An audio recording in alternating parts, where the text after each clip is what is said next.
Our lives aren't defined by sadness. Our lives are defined in terms of what it means to other people. That's why team government is okay with killing the poor because that causes discomfort the rich. Not because the poor necessarily suffer, because the suffering of us or suffering that perceived that be going through makes you as an individual unhappy. Therefore, we think government is a team that doesn't defend happiness, they defend the happiness of the privileged bastard that they think are the reason why more people can access a better life. We give people the one thing that these rich guys or these people could never take away. The right to live and the right to do with that life.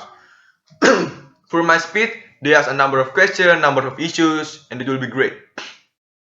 But the first thing I'll agree is I'll deal with the closing government. Because the only thing that they had was a very soft case. And here's why. If you're not willing to defend relative happiness, then people in your state will still suffer at the expense of others. Therefore, people with condition of people who are poor will make rich person feel bad every time I try to go to McDonald's and see a man suffering at the side of the road. This means my general happiness as an individual will decrease because the idea of these people. So you don't increase the amount of happiness of anyone or anyone on your side people who you wanna fight for. But true, people will still live a life of suffering and therefore people will make the world less available option when you prioritize their happiness. Because now these individuals know that his happiness is the most important thing in this world. Because poor people can die if I want them to. Then we think these people are going to abuse the power that they had. This means we are not allowed to hurt the ugly. We are not allowed to hurt anyone who makes our happiness feel secondary, who makes our happiness feel any much more less important.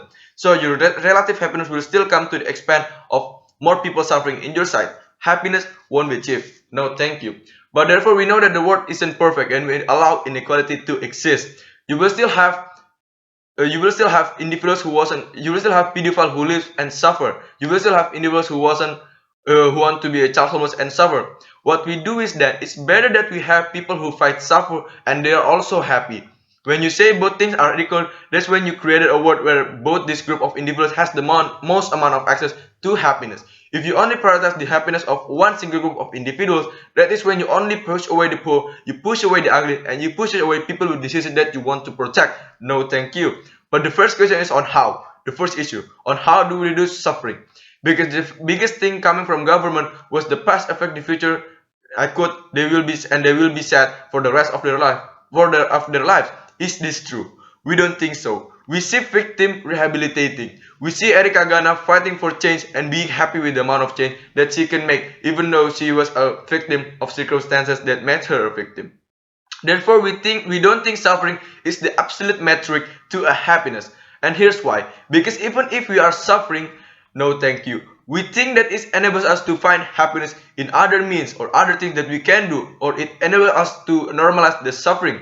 Because if the suffering really was that bad, then we will see every black individuals killing themselves. But the reason why they don't is because they are not suffering to the extent that you like to fade out. And here's why. They have their communities, they have their activities, and they have everything in the world that allows them to feel happy regardless what rich white people do to take it away from them. The minute they normalize the suffering, we can agree that regardless the circumstances that we put them in, they can still find some amount of happiness regardless what you do. No, thank you. What if it's a child who was born with an unwanted condition? At least you can access the privilege of loving parents and the love that you will never have when you take away their life. What does this mean? We think that now Talita doesn't going to find happiness in winning, but she can find happiness in simply being there participating. Privileged people don't have to find happiness in oppressing, and here's the reason why. No, thank you. We find happiness in embracing the underprivileged because we know that they will always exist, and this means we make them the same sketch because we make the same sketch because now our happiness becomes contingent on their happiness. The more people that are happy allows us to feel less bad about us being rich, allows us to feel less bad about us being assholes. No, thank you.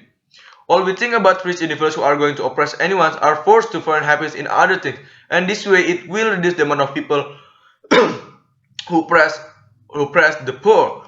No, thank you. But should we validate their choice to be happy if it's a bad choice? We think that happiness is always a choice Because the minute we are born, we are the only individuals who can decide how we live, who we love, and what we want to do with that life.